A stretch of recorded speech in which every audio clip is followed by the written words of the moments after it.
Bonsoir à toutes et à tous et bienvenue dans NCI Reportage, votre magazine de société. Au programme ce soir, pour la dernière émission de la saison, direction Assigny, où le long de la côte, des villages font face à la menace de l'érosion côtière. Vous allez voir la lutte des populations locales pour la survie de ce patrimoine fragile. Et puis nous serons dans le district du Dinguélé pour découvrir les trésors cachés de cette région au fort potentiel touristique, mais encore méconnu. NCI Reportage, ça commence maintenant.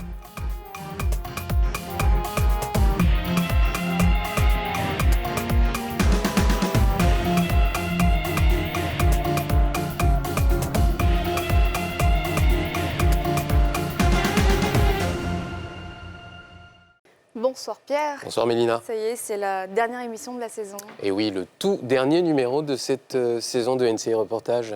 On en a fait du chemin depuis. Et oui, pour cette dernière, nous allons mettre en lumière un autre visage d'Assigny. Et oui, on connaît Assigny pour ses belles résidences et ses belles maisons nichées entre mer et lagune. Et pourtant, tout le long de la presqu'île d'Assigny Mafia, on est confronté à une certaine réalité. Et une réalité où les populations vivent dans la peur de voir leur village disparaître en raison de l'érosion côtière qui gagne du terrain. Roger Appé.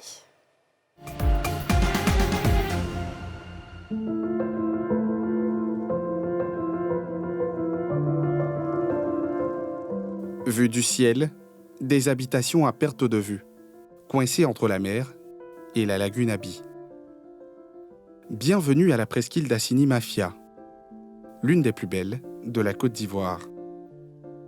Ce paradis sur terre qui abrite des complexes hôteliers de haut standing, ainsi que des villages est menacé depuis plusieurs années par l'érosion.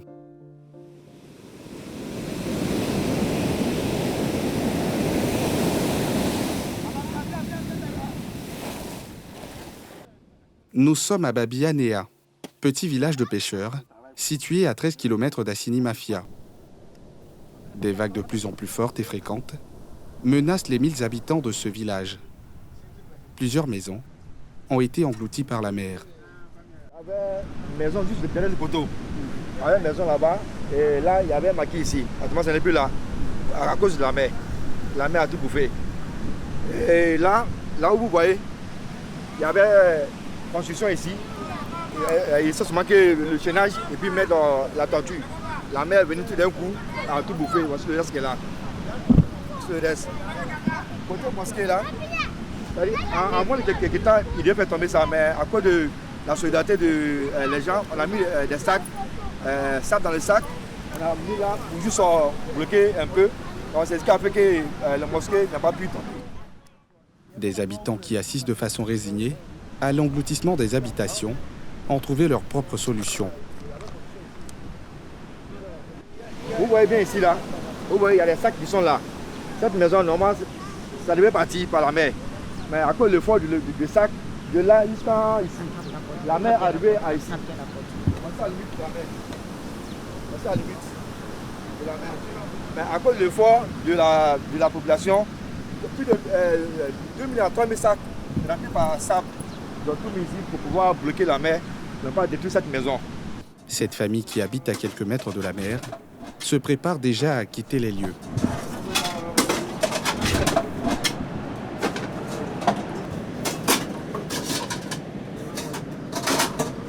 Il y a 2 ans, la mer a traversé sa maison, emportant tout sur son passage. Elle dit quand la mer vient, ça passe tout ici, ça passe tout ici. On ne gagne même pas qu'un point pour dormir. Elle dit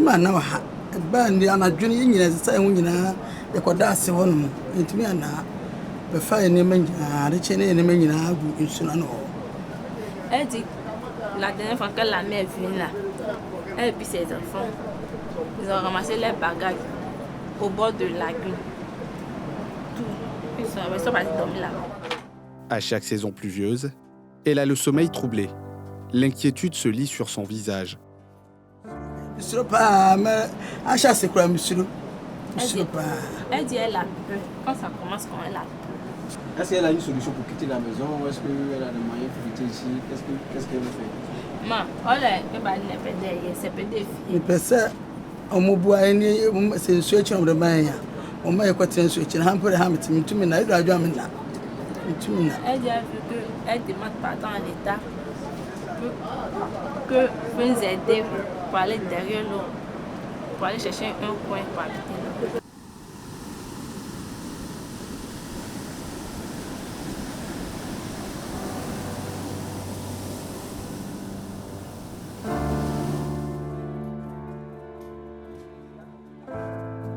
Le stress est la chose la mieux partagée dans ce village. Sur ces images, Jean nous montre les efforts fournis il y a 2 ans pour protéger sa maison.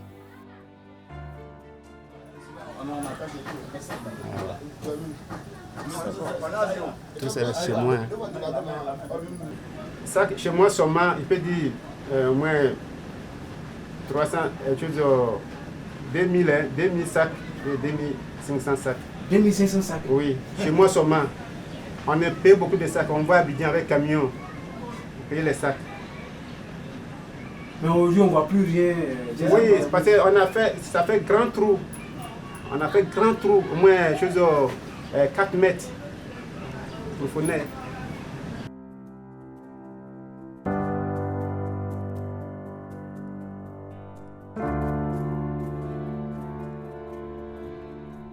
Ces sacs sont utilisés comme mesure de protection contre des vagues de plus en plus survoltées.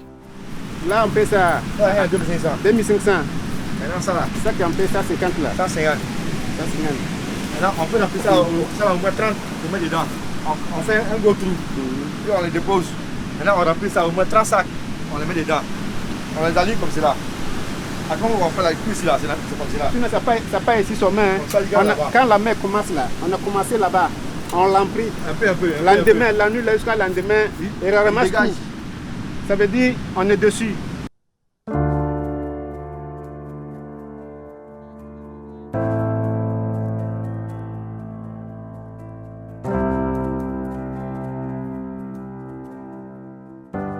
L'homme a dépensé plusieurs centaines de mille pour sauver sa maison.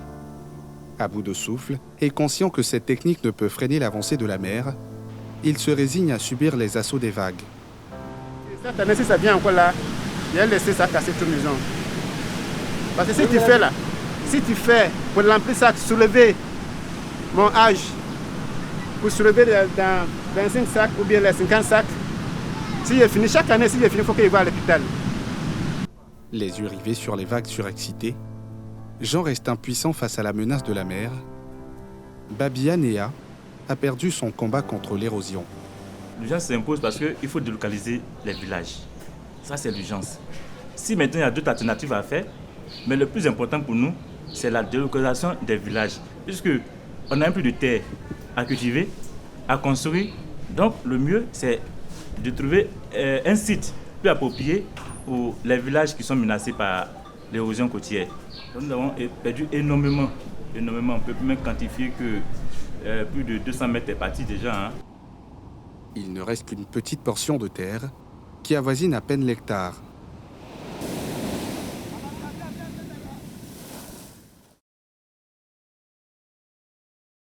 Cet autre village de la presqu'île. J'étais plus jeune. On jouait les 3 villages là. On jouait des tournois. C'était plein de sable. Aujourd'hui, on n'a pas de terrain. On ne sait même pas qu'est-ce qu'il faut faire. Et quand tu viens comme ça là, demain matin vous allez voir que c'est arrivé ici.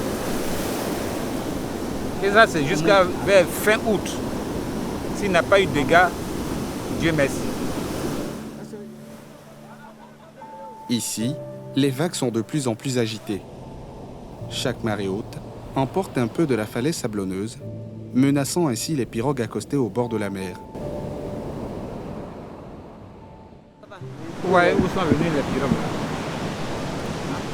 À 3 mètres, les pirogues sont dans les maisons.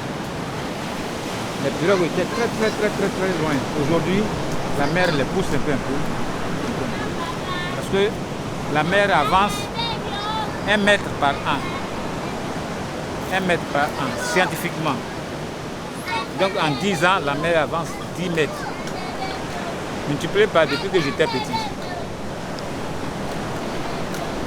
Donc on suppose que dans 100 ans, notre développement est existé. Parce que c'est un sens similaire. Tout à fait. Voici pourquoi on commence maintenant. à demander l'État de voir notre cas. Vous avez peur, selon vous, vous avez peur, chef? Craignez?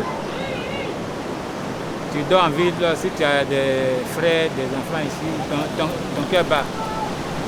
Surtout dans cette saison-là, jusqu'en août, là c'est grave. Lui qui nourrit un village, son eau est tellement salée, tu prends son eau, tu prépares, tu n'as plus besoin de mettre du sel. Ces efforts, auprès des autorités administratives pour sauver son village de ce calvaire, ont été vains. Ça fait partie des problèmes que vous vivez. Des problèmes que nous vivons ici. Mais qu'est-ce qui a été fait dans ce sens pour vous aider à avoir l'eau potable? On n'a pas l'eau potable. L'eau potable, ils sont venus déposer seulement que le compteur derrière l'eau là-bas. On ne peut pas utiliser. Mettre des tuyaux dans l'eau pour faire venir ici. Et puis les villageois vont comment je peux dire ça? Se ravitailler. Ils ne sont pas prêts. Qui n'est pas prêt? C'est la mairie? La mairie. On a parlé de ça avec la bâche et puis... Mais jusqu'à présent, rien n'est fait.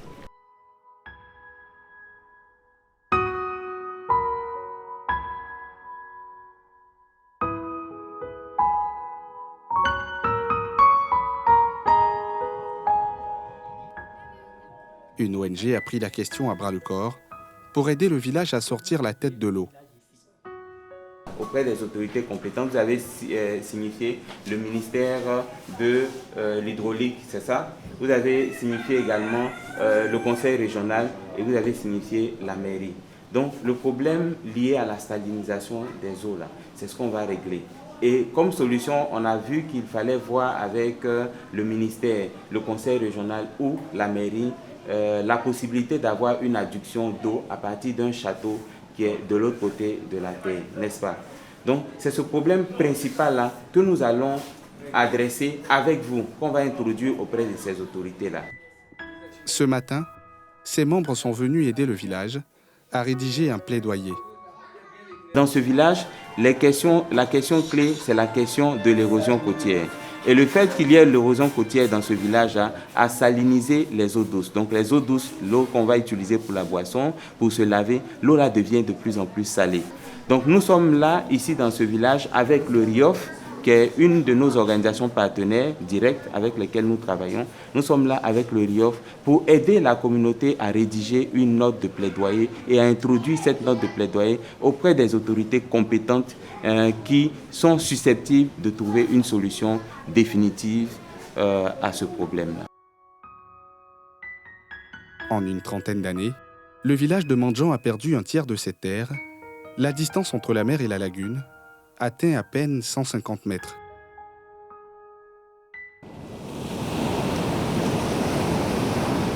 D'année en année, le phénomène de l'érosion gagne du terrain sur toute la côte de la presqu'île. À Ebotiam, les habitants vivent dans l'inquiétude pendant les mois de juillet et d'août. C'est ici que la mer passe dans le mois de juillet et août. Donc, à l'époque, on avait des maisons ici. La mer, en 89, elle a tout détruit ici. Donc, depuis ce temps, l'eau passe là, de temps en temps. Jusqu'à dans la maison des gens, ici. Il y a 4 ans, la mer s'est déversée dans la lagune en traversant tout le village. Sur son passage, elle a tout emporté, laissant le village dans le désarroi. Mais quand ça passe, est-ce que ça inonde les maisons? Bon, ça rentre dans d'autres maisons qui sont un peu plus bas comme ça. Tu vois, les cabanes comme ça, ici, là, ça rentre dans les maisons des gens. Ça vient jusqu'à dans la cour ici. Ça rentre là. Donc, voilà. Depuis ce temps, bon, il y a 3 ans de cela que ça baissait un peu. Donc, ça fait qu'on peut vivre un peu en paix, on dort un peu en paix. Mais comme nous sommes encore dans la période de jouer, donc vraiment, on a encore des inquiétudes.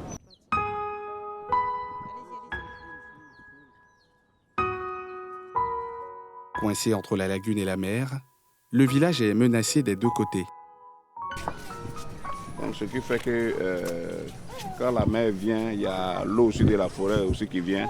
Ça fait que l'eau aussi monte jusqu'à un certain niveau. Donc voilà. Donc souvent c'est la lagune. Oui, souvent c'est la lagune monte jusqu'à ce niveau.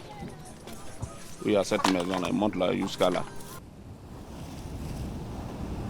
Ici, pas d'infrastructure sanitaire ni d'établissement scolaire pour les habitants. Et Botiam ne dispose plus de terres exploitables. Mais ici, il n'y a pas d'école, il n'y a pas de centre de santé. Comment vous faites? Quand on est malade, on va à Sondé ou bien au Neuf, à Mabiaha. Ils ont fait un centre de santé tout récemment. C'est là-bas on va se soigner, ou à Sondé, hôpital Fakori. C'est là-bas on va se soigner. Et vos enfants vont où à l'école? Nos enfants vont à l'école à Sondé ou bien au Neuf. À Sondé, ils vont par une pinasse en moteur qui les transporte tous les matins et tous les soirs. Les espaces détruits par la mer sont réutilisés pour de nouvelles constructions. Ici, c'est l'ancienne habitation de l'un des nôtres que la mer a détruit il y a de cela 5 ans. Et étant donné le recul, puisque nous n'avons pas assez d'espace, on était obligé de reprendre l'activité. Mais c'est des fautes de moyens qui ont fait que le travail a été arrêté. Il y aura une habitation pour Oui, il y aura une habitation. Malgré... oui, mais puisque nous n'avons nulle part où aller. La mer a tout arraché à ces villages qui ne savent plus à quel saint se vouer.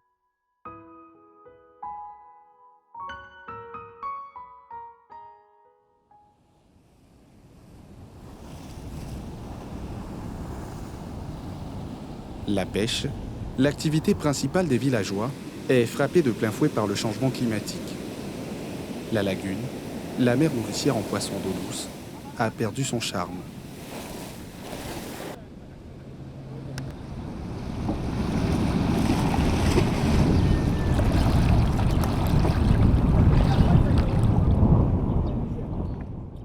Ces nombreux coups de filet n'ont rien donné en 3 heures passées sur l'eau. Dans sa pirogue, seulement une poignée de poissons. Offusqué, le chef pêcheur pointe du doigt le changement climatique et le phénomène d'orpaillage. Oui. La pêche n'a pas été facile. Bon, la pêche, dans la période, présentement, la pêche, c'est comme ça, ce n'est pas facile parce que, bon, actuellement, il n'y a presque plus de poissons. Et cela est dû à plusieurs facteurs, comme par exemple l'érosion marine côtière, qui fait qu'il n'y a plus de fond. Et puis surtout, observer la couleur de l'eau. La couleur de l'eau qui est devenue rouge, c'est dû à l'orpaillage qui pollue l'eau depuis la lagune jusqu'au niveau de la mer. Comme présentement, c'est la marée, c'est la grande saison des pluies. Toute l'eau de la lagune s'évacue vers ici, donc ça fait que la pêche devient très difficile. La pêche, qui autrefois nourrissait ses parents, n'est plus une activité lucrative. Les eaux se sont appauvries au fil des ans. C'est le calvaire que vous vivez ici? Oui, actuellement, présentement, ce qui fait que le pêcheur même à Assini ici, en tout cas, c'est difficile. Bon, puisque on n'a pas d'autre chose à faire, c'est pourquoi on s'entête à le faire. Sinon, présentement, le pêcheur ne mange pas à sa faim comme avant, au temps de nos parents, où ils ont construit avec les produits de la pêche et autres. Présentement, c'est tout un calvaire, mais bon, on fait avec, on se débrouille pour suivre du mieux qu'on peut. Même pour avoir 50 000 francs dans le mois, c'est difficile. Sur le long de la lagune, la mangrove qui protège les côtes de l'érosion et permet la reproduction des poissons est détruite au détriment des habitations. La lagune même se meurt presque. Tout devient, il y a un ensablement qui fait que les poissons qui sont adaptés ou en profondeur ne peuvent même plus entrer. Même au niveau de l'embouchure, c'est comme ça. Tout ce sable va se cumuler au niveau de l'embouchure, ça crée une fermeture. Et quand c'est comme ça, ça augmente plus les vagues et ça fait que l'érosion devient plus forte encore. Le taux d'érosion devient plus fort. Plus loin, en plein milieu de la lagune, nous rencontrons un pêcheur de crabes. Le constat est aussi amer. Tu pêches quoi? Je pêche crabe. Crabe. T'as eu un peu? À te voir. Je viens de commencer. Je venais de faire moins de tout. Avant c'était bon, mais maintenant l'eau qui est venue rentrer là, ça fait que on gagne rien. l'érosion côtière s'accentue de jour en jour sur les côtes de la presqu'île d'Assini. En 1942, la ville a même été engloutie par la mer. Un 4 novembre 1942, il y a eu un raz-de-marée qui a ravagé le village, qui a englouti le village. On a eu la chance de ne pas avoir eu de mort. Il n'y a pas eu de mort d'homme, c'est la seule chance qu'on a eue. Mais en perte matérielle, tout était perdu pour les villageois. Les villageois se sont dispersés.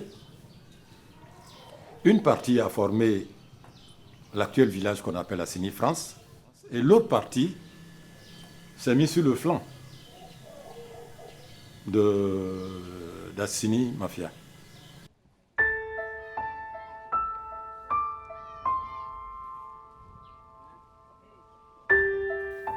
Cette histoire sombre d'Assini est pourtant méconnue du grand public ivoirien. Sur ces images, accrochées dans le musée de la ville, on aperçoit le niveau des dégâts. Est-ce qu'à cette époque-là, il y avait beaucoup de personnes ici à Assini? Oui, il y avait beaucoup de personnes. Il y avait beaucoup d'habitants, plus de 5000 habitants. Tout le monde a été englouti? Oui. Mais cette histoire, pourquoi est-ce qu'on n'a pas? Beaucoup d'Ivoiriens n'ont pas cette histoire. Alors, mais cette histoire, pour obtenir cette histoire, il faut aller à la source. Et puis ça dépend aussi de nos cadres et aussi des écrivains. Parce qu'aujourd'hui, cette histoire de la destruction d'Assini n'est pas mentionnée dans les livres d'histoire. Cette catastrophe naturelle continue de hanter la population à chaque bruit de vague. Les uns après les autres, ces habitants piégés entre la mer et la lagune Abi doivent partir. Nous demandons à l'État de nous aider à avoir de l'espace de l'autre côté, dans la forêt classée, Nganagana, pour que nous puissions étendre, avoir une extension du village de l'autre côté, puisque il y a une surpopulation. La population a augmenté. Et nous, étant donné que nous n'avons pas assez d'espace, donc bon nombre d'entre nous sont obligés d'être en déplacement. Tant bien que pendant la fin d'année, on se retrouve même, vraiment, il n'y a pas assez d'espace. Des discussions seraient en cours entre l'État, les autorités administratives et les villages concernés en vue de leur relocalisation. Alors ici, nous sommes sur le site qui abrite le centre de santé du village de Babiana, l'école primaire et la cantine scolaire de l'école de Babiana. Alors, pourquoi je vous présente ce site? C'est parce que pour nous, la demande qu'on a faite à l'État pour qu'on puisse délocaliser ces populations-là, pour nous, l'idée serait que le site qu'on va proposer en délocalisation soit autour de cette infrastructure, autour de l'école, autour du centre de santé, pour que, effectivement, comme le dit le président de la République, il faut que la population soit le plus proche possible des infrastructures de santé et des écoles. C'est une partie de la forêt classée Nganda qui sera déclassée pour accueillir les villageois. Le site abrite déjà un centre de santé ainsi qu'une école primaire. Pour sauver les côtes ivoiriennes, le programme de gestion du littoral ouest-africain en abrégé WACA a été lancé par la Banque mondiale. C'est une filiale de la Banque mondiale et celle-là, elle fait les recherches de financement pour étudier les vulnérabilités de chaque partie de chaque pays et quel plan d'action on peut mettre en œuvre pour protéger, pour lutter contre l'érosion.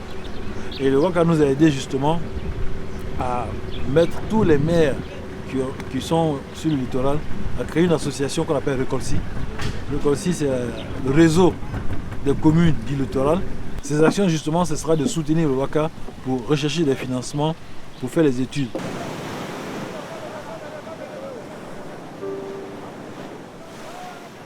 En attendant la mise en œuvre véritable de ces programmes, les populations des villages de la presqu'île d'Assini vivent dans l'inquiétude. D'ici quelques années, si rien n'est fait, ces villages ne seront qu'un vieux souvenir.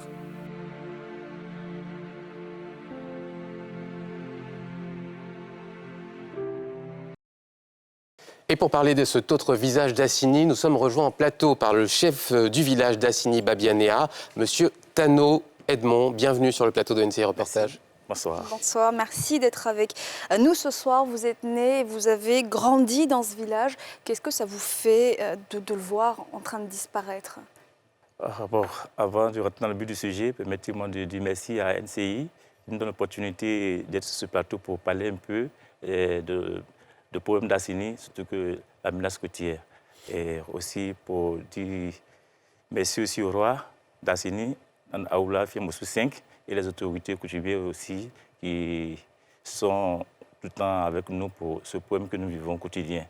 Et comme la première question que vous avez posée, franchement, il faut dire que vraiment c'est triste de voir aussi un beau village qui est appelé à disparaître, je ne sais pas, dans quelques années. Donc vraiment, c'est un problème qui nous tient beaucoup à cœur, qui est un peu déplorable. À quel moment vous avez ressenti que le village et ses habitants étaient en danger? Bon, il faut dire que nous avons vu venir ce problème, ce phénomène, parce qu'il y a très longtemps de cela, le village d'Assini, précisément Babianéa, quand vous venez au village, vous voyez que le village était en même temps notre activité, on a les plantations en dehors de la mer, tout ça là, mais aujourd'hui, quand tu arrives dans le village, cette portion de terre cultivable n'existe plus. Et elle est sous l'eau. Elle est sous l'eau. Ouais. Et à quel moment vous vous rendez compte de l'urgence, du danger que la mer représente pour le village? Bon, il faut dire qu'en période de saison pluvieuse, quand il pleut, et la montée des eaux avec aujourd'hui le changement climatique, et on voit que à la même période, la mer avance. La mer gagne du terrain. Et comme je l'ai dit tantôt, avant, j'avais au moins plus de 100 à 200 mètres. Et par le passé, même quand on envoyait un enfant d'aller prendre eau de mer, c'était avec des lames que l'enfant devait courir, aller chercher de l'eau. Mais aujourd'hui, pratiquement, tu te réveilles, tu vois... Tu es les pieds dans l'eau déjà. Les pieds dans l'eau, comme on le dit. Alors, qu'est-ce qui a été fait depuis pour freiner ce problème au niveau des actions, des autorités, des personnes de bonne volonté? Il faut dire par là que beaucoup d'actions ont été menées. Nous avons mené plusieurs démarches. D'abord, il faut aussi dire merci d'abord aux autorités locales d'abord. Au quotidien, nous saisissons toujours la même période, monsieur le sous-préfet d'Assini. Nous le tenons informé pour tout ce qui est du danger de l'avancée de la mer. Aussi, nous avons saisi aussi le monsieur le député maire d'Adiaké, la commune le département d'Adiaké, monsieur Yann Sié. Et nous avons aussi touché personnellement le sénateur Mlo. Nous avons saisi, en tout cas, pas mal d'autorités. Est-ce qu'ils ont posé des actions concrètes, justement l'appel est entendu. Effectivement, que cette crise de cœur, il faut aussi dire que le président de la République est tout le temps avec nous là-bas. Et lorsque nous avons alerté les autorités, que ce soit coutumière, même choses locales, avec le gouvernement, le président de la République nous a fait l'honneur d'envoyer des émissaires qui sont venus toucher du doigt la réalité.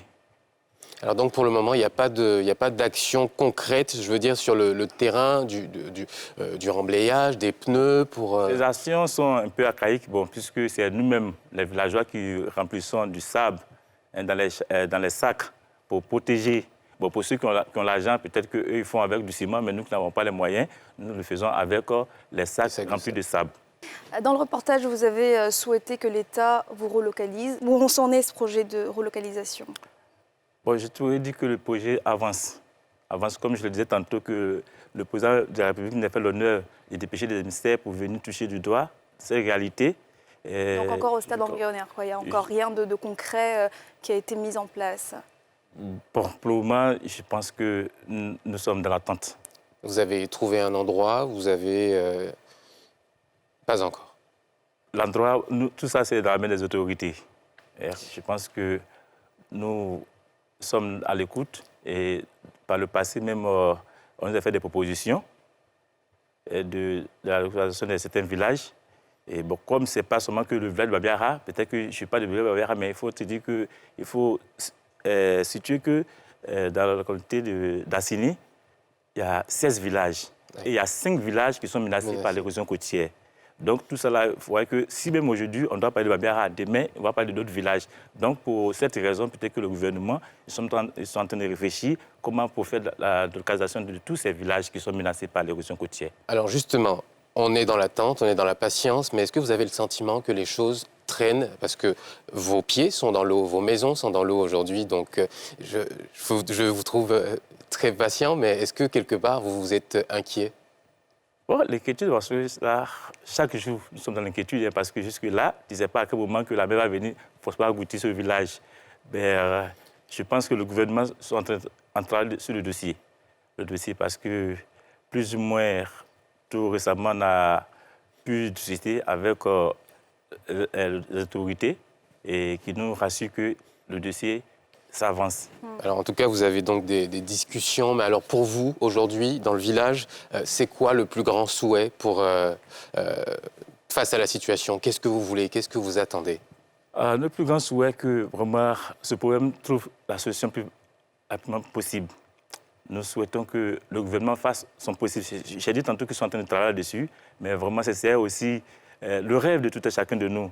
Qu'un beau matin, on nous dit que le village, on a trouvé la solution, que demain le village serait délocalisé.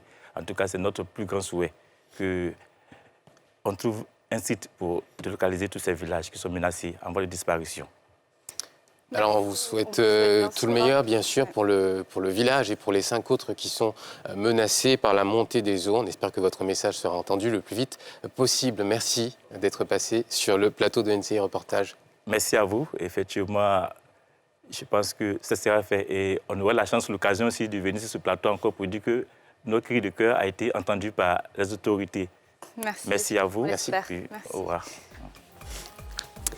Et en deuxième partie d'émission, direction le nord-ouest, Pierre. Et oui, nous allons dans le Denguélé pour découvrir les merveilles touristiques de cette région. Restez avec nous, on revient après une courte page de publicité.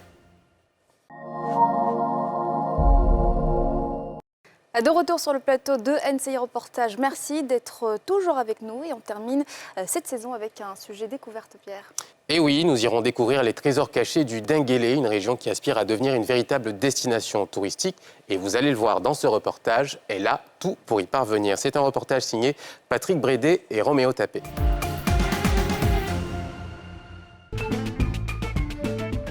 Sur les routes du district du Denguélé, ce paysage pittoresque nous prépare à un voyage dans le temps. Le relief montagneux et la verdure en cette période de l'année attisent davantage notre curiosité. Nous décidons alors d'ouvrir une parenthèse dans le passé de cette région du nord-ouest de la Côte d'Ivoire.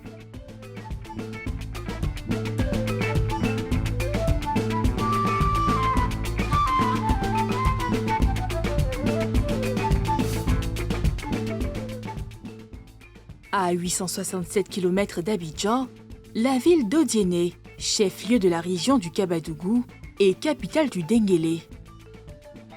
Dans le centre-ville, la statue de Vakaba Touré, le fondateur du royaume du Kabadougou, trône pour rappeler aux visiteurs les guerres de succession qui ont façonné cette cité.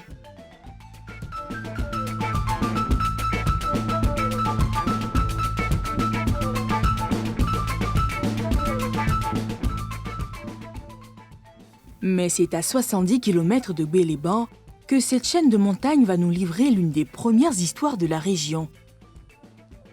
C'est ici que nous avons rendez-vous avec ces deux habitués du site. Bakary, disciple du gardien des lieux, et Lassiné, journaliste et promoteur des richesses du Denguélé. C'est le mont Denguélé. Le mont Denguélé, c'est toute une chaîne. Mais le plus gros morceau, c'est ce que vous voyez derrière nous.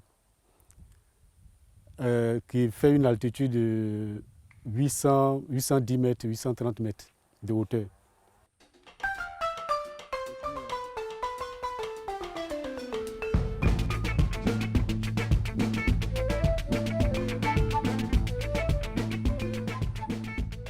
Autrefois, il y avait ici un puissant guérisseur du nom de Moussa Somokoro.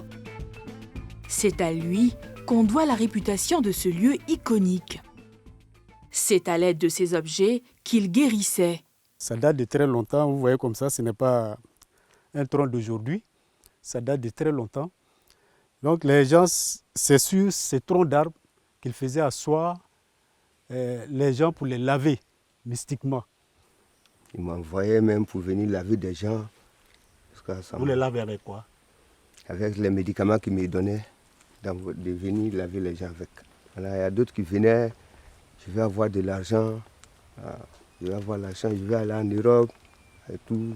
Et puis ils venaient laver les gens et puis ça passait. Et ça marche? Ça marche. Jusqu'à aujourd'hui? Jusqu'à aujourd'hui, c'est son fils qui a pris le relais et ça passe. Il faut prendre de la hauteur pour mieux découvrir ce site. Bakary accepte de nous montrer cette zone, longtemps restée à l'abri des regards. Il gardait ces médicaments que les gens ne doivent pas toucher. C'est ici qu'il gardait. Souvent quand on venait comme ça, souvent nous on va à la chasse, lui il est là.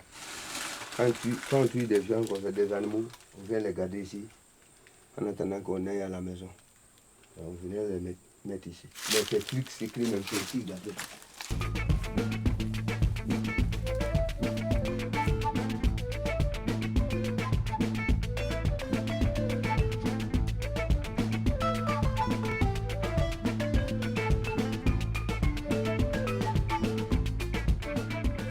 Il y avait des pitons ici, là.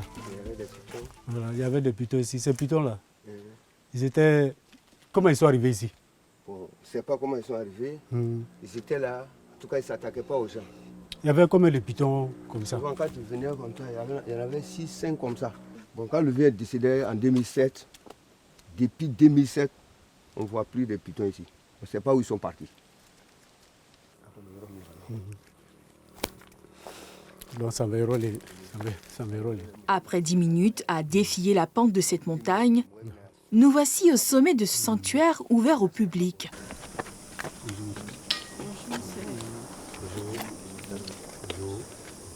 Ça se passe bien. Oui, ça va. Ah, d'accord. C'est aussi un lieu de rencontre?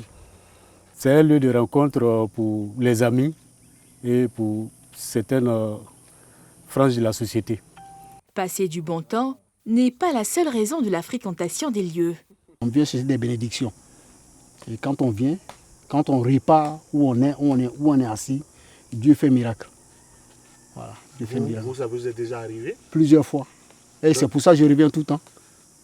Le dernier exemple? Bon, le dernier exemple, j'étais venu une fois, j'ai formulé un vœu, je voulais une nouvelle voiture, et Dieu me l'a donné comme ça. En passant par un ami qui s'appelle Dosso, il est à San Pedro, c'est un mécanicien.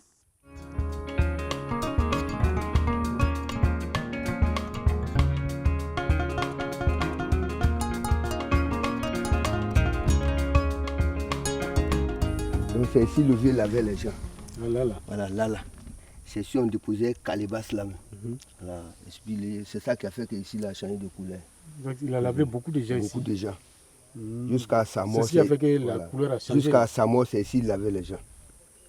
Juste à côté, ces 2 blocs de granit, symbole de tout le district. Dengele, ça veut dire enfant unique en malinké.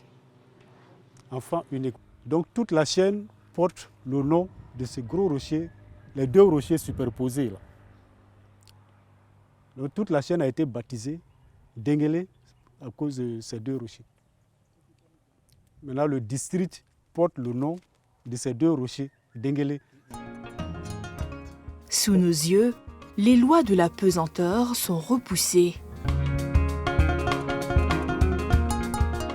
Ces 2 gros rochers, c'est tous d'un seul côté. Maintenant, là où c'est incliné, c'est un petit rocher, parce que vous voyez la pente là, ça peut se renverser de l'autre côté. Donc c'est le petit rocher là qui le maintient. Le gris-noir se mélange pour offrir ce panorama.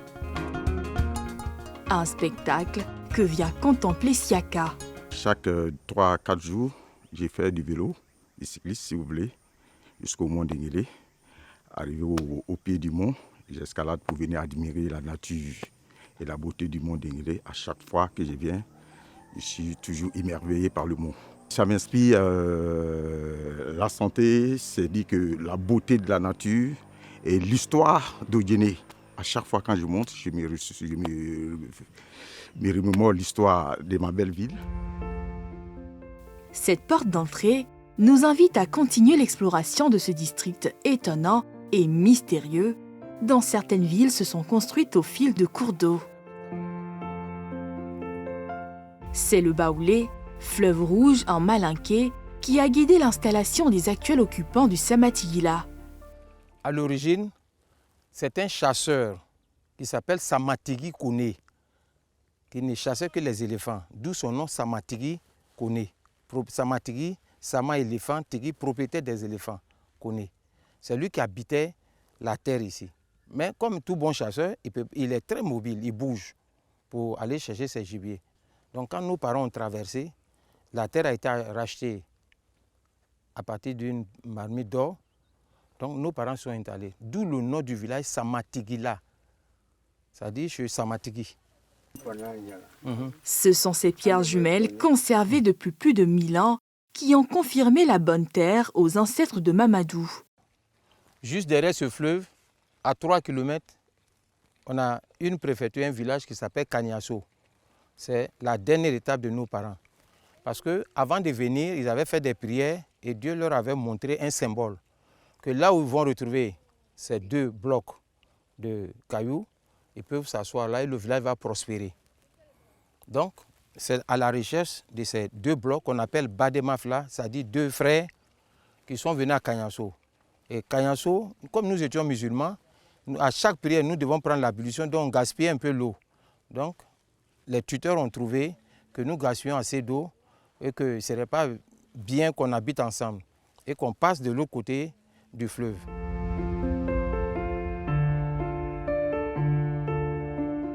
Fondé au IXe siècle, Samatigila va incarner une cité pieuse dans la pratique de l'islam.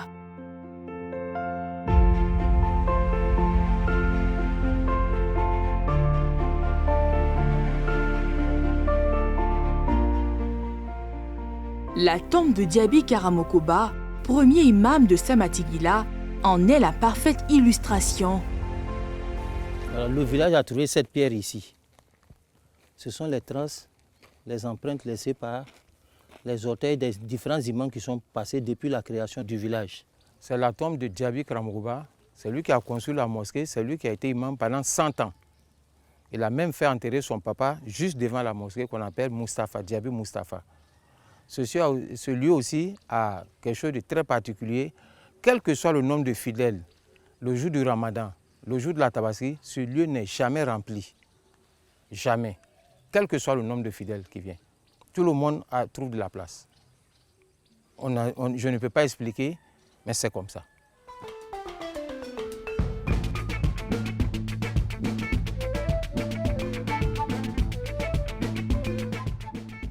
En plus de cette place, un édifice accentue la particularité de cette cité religieuse.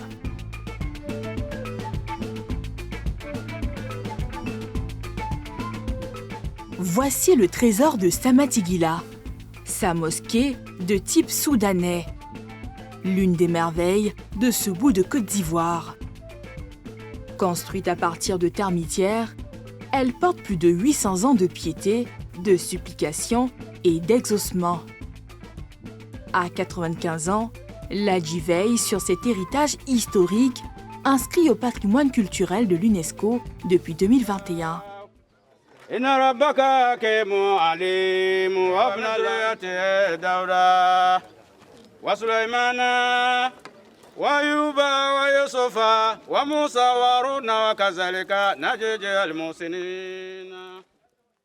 Pour raconter l'histoire de la plus vieille mosquée de Côte d'Ivoire, le gardien du temple ne transige pas avec le protocole.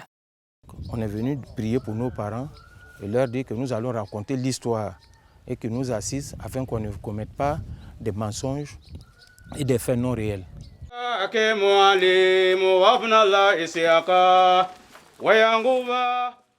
Ce centre religieux confère à Samatigila le statut de haut lieu de l'islam.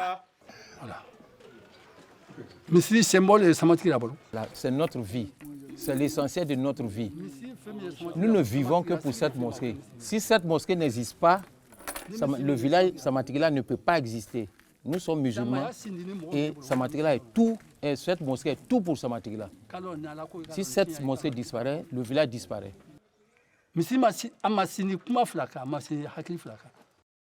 Cette mosquée permet aussi d'entretenir le pacte entre les grandes familles.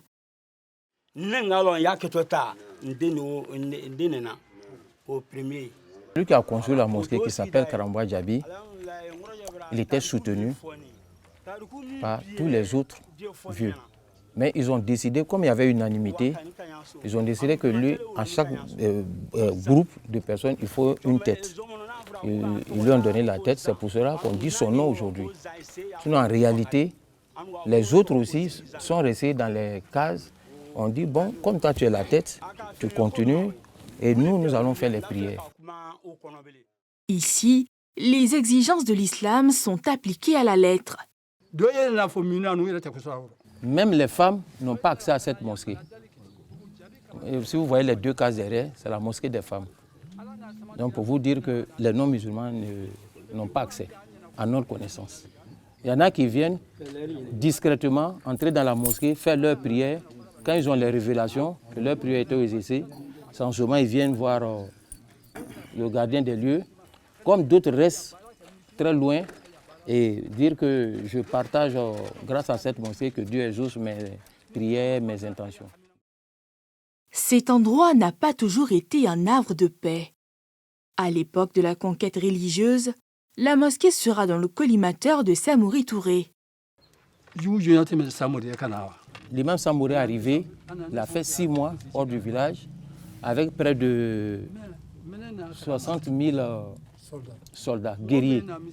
Et en ce moment, la population du village avoisinait les 30 000. Donc, il est venu un jour faire la prière, un vendredi, prier, et juste après la prière, il devait attaquer et détruire le village. Et quand la prière a pris fin, en sortant, il a perdu la vue. Il n'a pas retrouvé les portes. Samori sera désarmé et 360 fusils confisqués.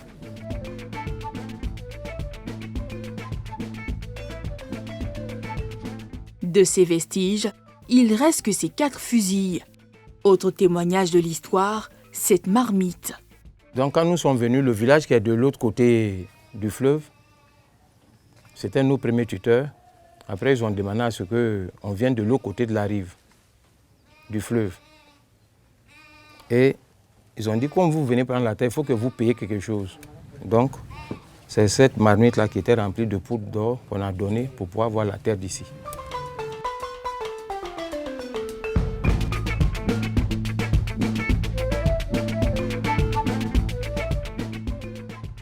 Ce matin, c'est conseil municipal à Samatigila. Le maire veut renforcer les infrastructures de base pour attirer le personnel de l'administration.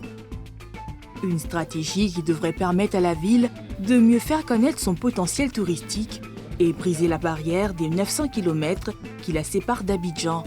Dans un horizon très proche, il faut que toutes les administrations soient présentes à Samatigila. Et là, la municipalité va développer la construction de bureaux, la construction de bâtiments à usage de bureaux pour permettre à ces agents de s'installer ici. Et nous voulons être la première ville en entrant par le Mali. Et donc, il est bon que nous créions les conditions de sécurité. Avec l'ouverture du commissariat, la semaine prochaine, nous allons adresser aux banques intéressées de venir à Samatigila. Une action qui s'inscrit surtout dans la dynamique du schéma directeur du district. Le lendemain, c'est le ministre-gouverneur Gaoussou Touré qui vient à la rencontre des populations pour expliquer la stratégie du positionnement du district. Sur fond d'états généraux, le schéma directeur du district adresse la question du développement équilibré des collectivités du Denguélé. On aura les résultats des études et on aura un livre blanc pour chaque département, pour chaque commune et pour chaque région. Ensuite, pour l'ensemble du district. Ce qui va faciliter énormément la tâche à l'ensemble des élus. Parce qu'on saura qu'est-ce qu'il faut faire pour que l'objectif que nous voulons atteindre de classer le district du Denguélé parmi les districts les plus riches de Côte d'Ivoire par une exploitation rationnelle de l'ensemble de nos potentialités.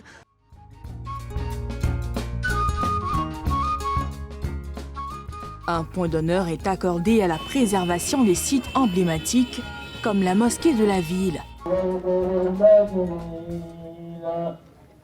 Après la première prière de ce vendredi, la cour de la mosquée millénaire connaît une animation particulière. Parce qu'aujourd'hui, cette mosquée-là ne nous appartient pas, dans la mesure où ça fait partie du patrimoine mondial. Mais ça nous fait toujours plaisir de venir prier ici et de demander des bénédictions. L'Hadji, le gardien du temple, reçoit des mains des émissaires de la primature les instruments pour une gestion moderne de la mosquée. Après la réhabilitation, un système de gestion informatique sera mis en place qui permettra au monde entier de savoir où est Samatila, où est la mosquée, quelle est son histoire. Et après, cela va créer la curiosité. Et ce que la municipalité compte faire, c'est d'accompagner cela avec un parc fleuri et puis avec des auberges qui permettront effectivement à tous ceux qui ne sont pas résidents à Samatila de venir faire des visites touristiques, des pèlerinages.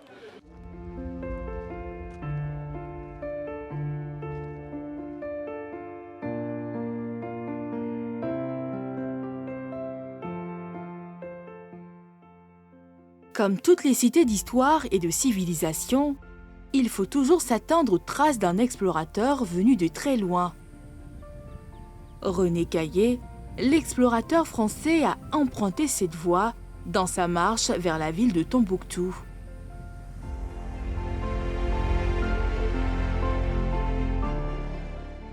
Malade, c'est ici, dans ce qui est aujourd'hui Thiémé-la-Coquette, qu'il s'arrête pour se soigner.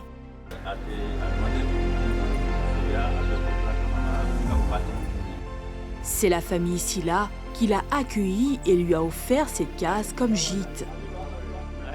Pour la postérité, la famille en prend soin depuis plus de 2 siècles. On a fait le cripsage avec le ciment pour nous permettre de résister, pour permettre au mur de résister. Voilà. Donc, voilà un peu, c'est un patrimoine, héritage du village et je dirais même de la région et pourquoi pas la Côte d'Ivoire. La famille a désormais à cœur de partager l'histoire de cette case, symbole du passé glorieux de la région. Cette famille a contribué efficacement à la réussite de la mission de l'exploration de René Caillé.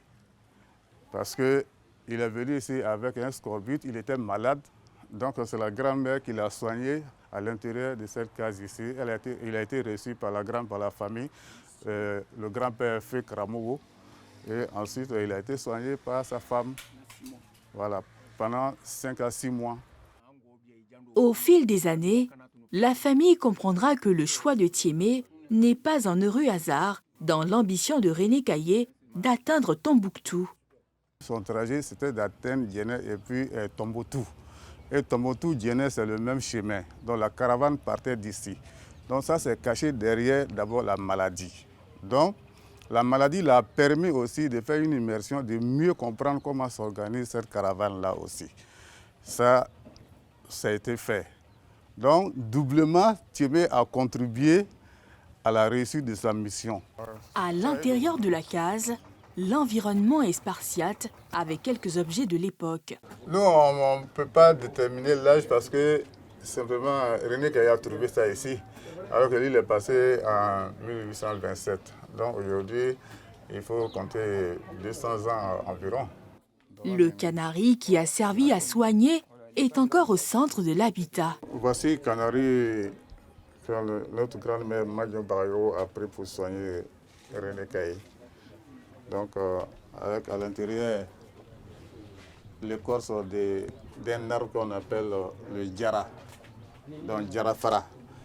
Depuis 5 ans, la case de René Caillé suscite l'intérêt des Français.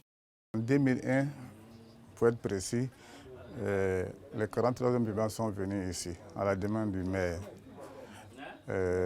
Après leur passage, ils sont venus, ils ont soigné la population pendant une journée et puis ils ont joué un match de football avec l'équipe de Thiémé. Et ils sont partis. Quand ils sont partis en 2005, l'arrière-petit-fils de René Caillé est passé ici et il a séjourné ici. La sous-préfecture de Thiémé espère voir sa case figurer au patrimoine culturel de l'UNESCO et affirmer son ambition de devenir un pôle touristique du district.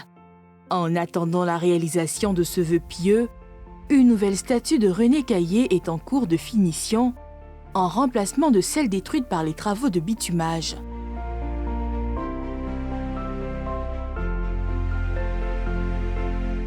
Retour à Odiéné. C'est au lac Savané que nous feuilletons les dernières pages de ce périple.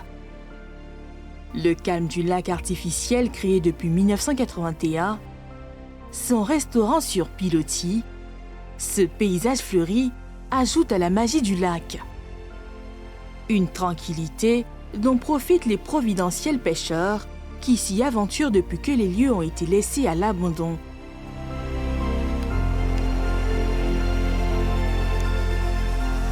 Dans ce lieu iconique, l'objectif de notre caméra est autorisé pour la toute première fois à révéler au monde l'existence de ce musée.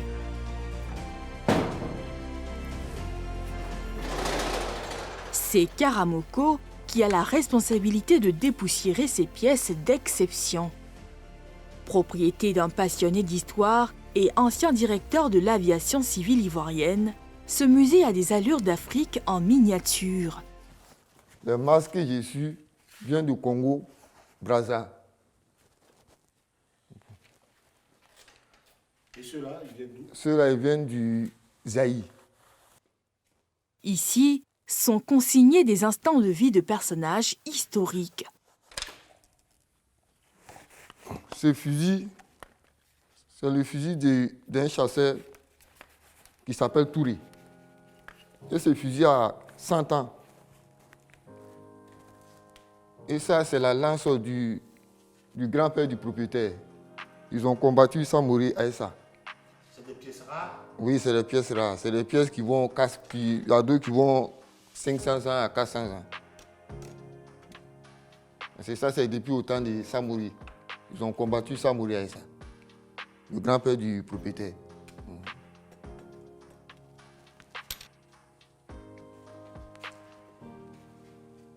Bon, ça, c'est les objets qui viennent du Maroc. Bon, là, c'est Burkina. On y trouve ces poufs de l'ancien dictateur nigérian, le général Sani Abacha. Ça, c'est un cadeau qui a été offert par le général Sami Abacha. C'est un cadeau. C'est des vrais poufs? C'est des vrais poufs. Ouais. Cette chaise royale de l'ancien royaume du Dahomey. Ce peigne sculpté d'origine togolaise constitue un livre d'histoire à portée de main pour les générations futures.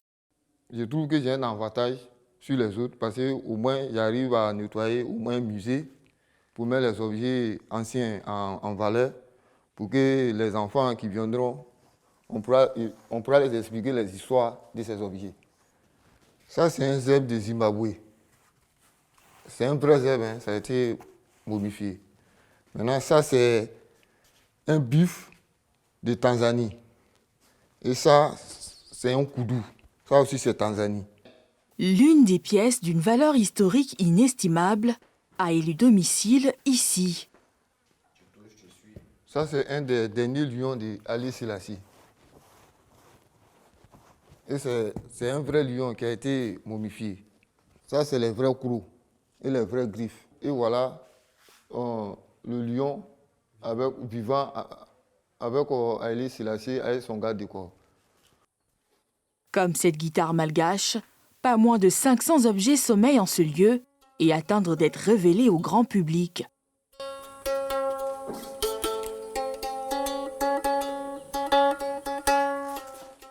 Dans ce district, résolument tourné vers l'avenir, mais qui reste attaché à son histoire, qui sait combien de trésors demeurent toujours cachés dans les entrailles du Dengélé.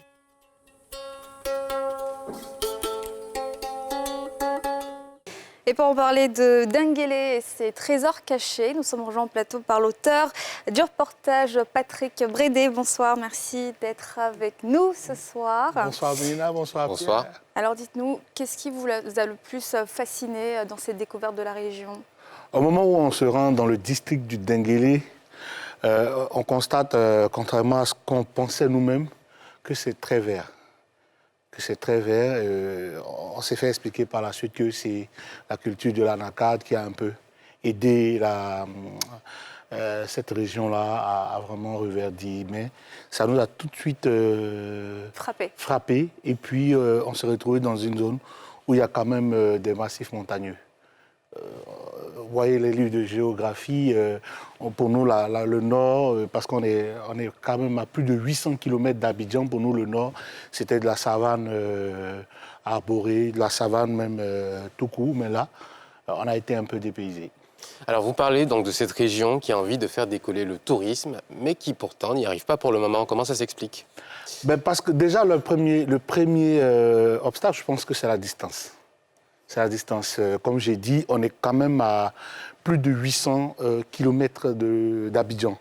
C'est beaucoup d'heures de route. Ouais.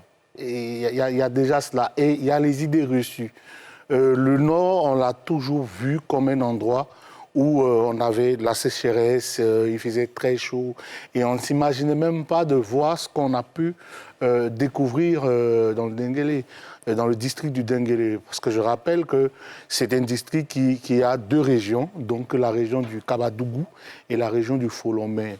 Les villes qu'on a traversées, ça a été pour nous à chaque fois une surprise. On s'est dit, comme vous voyez là, c'est un endroit qui est en plein Odiéné, où on a de l'eau, on a de la verdure. Il fait juste beau.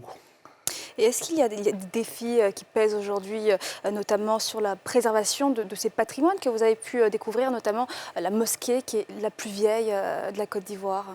Oui, pour parler de cet édifice, il a reçu il y a quelque temps des travaux de réfection, la toiture et tout ça. Notre plus gros regret, c'est qu'on n'ait pas pu pénétrer la mosquée parce que n'étant pas musulman, à Samatigila, ce sont des principes religieux sont très très appliqués et bien observés. Mais à côté de ça, c'est bien conservé. Et je crois qu'aujourd'hui, les autorités travaillent à mettre en place un dispositif, je crois, digital qui va permettre de faire de la reconstitution à tous ceux qui viennent déjà pour permettre aux visiteurs de se replonger dans cette époque-là et puis par la suite, à des moments précis, entretenir cette mosquée qui a quand même 800 ans. Donc le matériau commence à vraiment être sous le poids du temps. C'est aujourd'hui cela. Si un tel joyau disparaît, vous imaginez ce que ça peut être comme perte pour la Côte d'Ivoire. Bon, heureusement, aujourd'hui, l'édifice s'est inscrit au patrimoine culturel de l'UNESCO depuis 2021. Mais beaucoup de choses restent à faire et surtout aller découvrir ce joyau-là. Alors justement, on a envie de lancer le tourisme dans cette région, mais parfois, on se rend compte que nous-mêmes, les locaux, les natifs de certaines régions, on ne les connaît pas. Est-ce que c'est le cas à Samatigila, par exemple? Ben oui, dans la région du Denguélé, c'est très prononcé. Nous, on a échangé avec des natifs d'Odiéné, des natifs d'autres villes. Et quand vous leur dites, par exemple, qu'il se trouve un musée où il y a des pièces d'exception qui viennent de toute l'Afrique, ben, on vous demande, est-ce que c'est vrai? Est-ce que vous êtes sérieux? Je veux dire, ceux-mêmes qui sont sur place ne savent pas. Donc les richesses sont nombreuses, mais elles ne sont pas répertoriées. C'est déjà ça. Si elles ne sont pas répertoriées, il est clair qu'on ne peut pas les intégrer dans un circuit touristique. Et deuxièmement, il y a aussi le fait que ce n'est pas culturel, parce que c'est très renfermé. Vous voyez, il y a des objets qu'on ne va pas accepter, ou il y a des sites qu'on ne va pas vous permettre de visiter, parce que ça reste encore des questions vraiment sociales. Il y a le poids de la société, de la culture autour de ces sites-là. Mais alors que la température... Il y a même des bonnes volontés aujourd'hui qui investissent même dans les réceptifs hôteliers. Est-ce qu'il y a une volonté aujourd'hui politique des autorités locales pour justement attirer les touristes et faire de la région une destination de premier plan? Si, bien sûr. Il y a vraiment une volonté. Il y a une volonté et les autorités ont pris conscience que ce potentiel-là pouvait vraiment les aider à avoir une économie. Une économie pourrait découler de toute cette richesse touristique. Et ils l'ont bien compris. Et deuxièmement, aujourd'hui, le Nord a bénéficié de nouvelles routes. Donc il y a de la voirie partout. Vous prenez la route, vous roulez tranquillement jusqu'à Odiéné. Il y a vraiment ce n'est plus l'ancien temps où on avait à faire des pistes pour donner envie aux gens d'aller le plus loin possible. Et enfin, il y a le fameux schéma directeur. C'est vrai appliqué à toutes les villes, mais dans le district du Denguélé, les autorités ont mis les bouchées doubles pour sortir le schéma directeur qui est aujourd'hui disponible. Et donc, ils savent qu'ils attendent des touristes. Mais c'est une zone qui souffre du point de vue humain. La démographie n'est pas très importante. Donc, il faut ramener du monde. Et dans une ville comme Samatigila, par exemple, il est question de créer des logements pour ramener des fonctionnaires qui vont venir avec leur famille et donc créer de la vie. Parce que même si les touristes ont envie de venir, il n'y a pas d'endroit pour les accueillir. Pour les accueillir. Donc, il faut déjà créer la vie. Et aujourd'hui, à Samatigila, un commissariat, il y a tout cet environnement. C'est une ville qui est à 70 km du Mali. Donc, pour parler, par exemple, des questions sécuritaires, si vous n'avez pas une gendarmerie, vous n'avez pas de la police, les gens n'auront pas forcément envie d'aller voir la mosquée. Donc, c'est tous ces éléments-là aujourd'hui qui sont en train de se mettre en place petit à petit. Alors, imaginez que tout va bien, qu'on est dans le meilleur des mondes. Oui. Donnez-nous envie d'aller dans le Denguélé. Alors, quels sont vos top 3 des recommandations de ce que vous avez vu durant votre voyage? Déjà, le symbole même. Le symbole même, parce que le symbole se retrouve dans un endroit qui est très vert, qui est très aéré et qui est très calme. Ça inspire vraiment le calme, ça inspire la tranquillité. Ça, c'est vraiment le top 1. Le mont Denguélé, donc la chaîne de montagnes. Mon deuxième coup de cœur, ça a été vraiment le musée, qui est dans un endroit qu'on appelle le lac Savané. Un musée où on retrouve des pièces d'exception qui viennent de toute l'Afrique, mais qui en même temps, juste à côté, on a un restaurant où on peut manger. Et quand on vous amène là-bas, vous vous dites, je ne suis pas dans le Nord. Ça, pour moi, ça a été... Et enfin, mon troisième coup de cœur, sans vous le cacher, c'est la mosquée, parce que on se sent dans l'histoire d'une cité qui n'est pas très bruyante, qui est très spirituelle, mais qui est chargée en énergie. Ça, c'était ça. Merci infiniment, Patrick Brédé, de nous avoir permis de découvrir cette belle région. Et puis, on le disait, c'est la dernière. Ouais, c'est le reportage qui va venir finir cette saison. C'est tout un plaisir. Et puis, bon, on a été heureux de faire cette saison avec tous les téléspectateurs. Et puis, bon, voilà, on espère que l'année prochaine, ils vont nous attendre parce qu'on a beaucoup de choses à leur proposer. Merci. Et oui, bien sûr, merci. Patrick Brédé. Et donc, on ne le redira pas assez, on a été content de passer cette année avec vous, cette année où on vous a présenté de beaux reportages intéressants. Merci d'avoir été là et d'avoir continué à nous suivre. Oui, merci. Puis on va remercier aussi toutes nos équipes avec lesquelles on travaille, que ce soit à la production, à la réalisation, à la rédaction. Donc merci à tout le monde. Il y a tellement de personnes, Pierre, on peut citer Sarah, William Sakiré, Roger Appé, Roméo Tapé, Doria, Serge Roland-Kika qui nous a quittés mais qu'on aime très fort, Rebecca, enfin plein de monde, merci beaucoup, merci à tout le monde, merci d'avoir été avec nous tout au long de cette année et puis on se retrouve à la rentrée, Pierre. Et oui, pour de nouvelles aventures et des reportages toujours aussi intéressants et puis beaucoup d'innovation surtout. Allez, prenez soin de vous. À bientôt.